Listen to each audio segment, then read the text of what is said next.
Hey all, today we are talking about the best styling tools to use at home for thick hair. In the chair, I hear all of the time from my clients, how did you get my hair to look like this? It never looks like this when I do it at home. Are you a magician? What am I doing wrong? And the biggest thing that I think my clients struggle with is finding the type of tools that are user-friendly for at-home styling. So one thing that I love to recommend is there are so many cool multi-tool stylers out there. You hear about Dyson Airwrap, Shark, Ella Bella.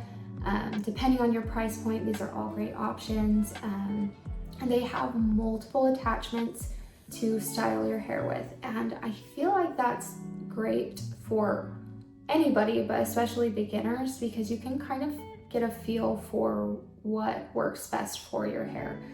And thick-haired girlies, you know, it is hard to get your hair dry. It takes a long time, your arms are getting tired, it's still frizzy, you know, all of the problems that I hear about from my thick-haired girlies. So what I'm going to talk about today is the steps to take after wash day. So you get out of the shower, your hair's freshly washed, sopping wet.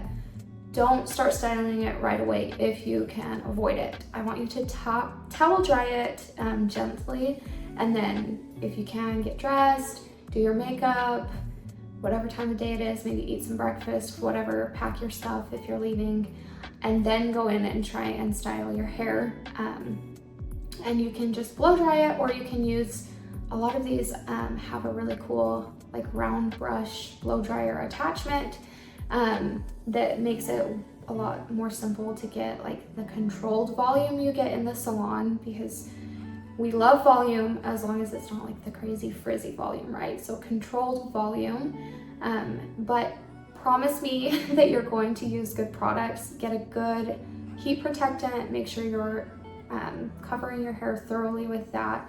And then if you can, like I said, do other things until your hair is about 75-80% dry, and then start to blow dry it. And this is because when your hair is wet, it's in its most vulnerable state. If you actually were to pull on your hair dry versus, you know, fully wet, you can tell the difference. Like your hair will stretch more when it's wet, and it means that it can break more easily, and just more vulnerable. So we want to be careful with it. So 75 to 80% dry before you start with heat on it is going to save excessive damage, heat damage to your hair.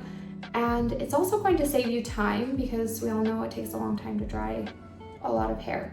So wait until it's mostly dry, use a good product, and then start to style, and really get fun with all of these attachments and options. I feel like you can get really creative.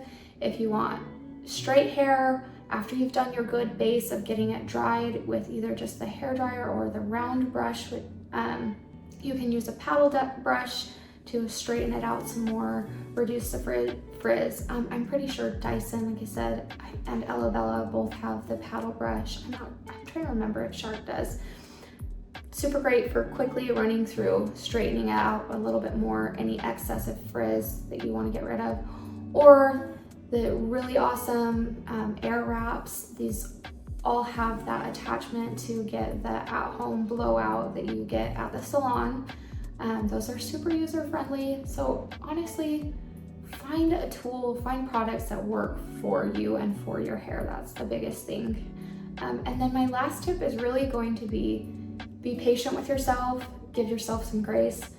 Honestly and truly, even your stylist went through a phase where she had to figure out how to style hair too. We all go through it. And if you have the right tools, it's going to make that learning curve a lot easier. So multi-tools, love. And another perk, you get all of these options for styling with one tool, and you're going to save space, because if you're like me, I don't have a lot of space in my bathroom. I have too many things, so this is a huge space saver for me. The multi-tool, I don't have all of the cords, just the one, so I love that about it. But yeah, I hope this helps. I want all girls to love their hair. I feel like it's easy to leave the salon and feel confident, but you want to carry that confidence with you between appointments. So test some of these things out. Let me know if you love it, what you like, what you don't like.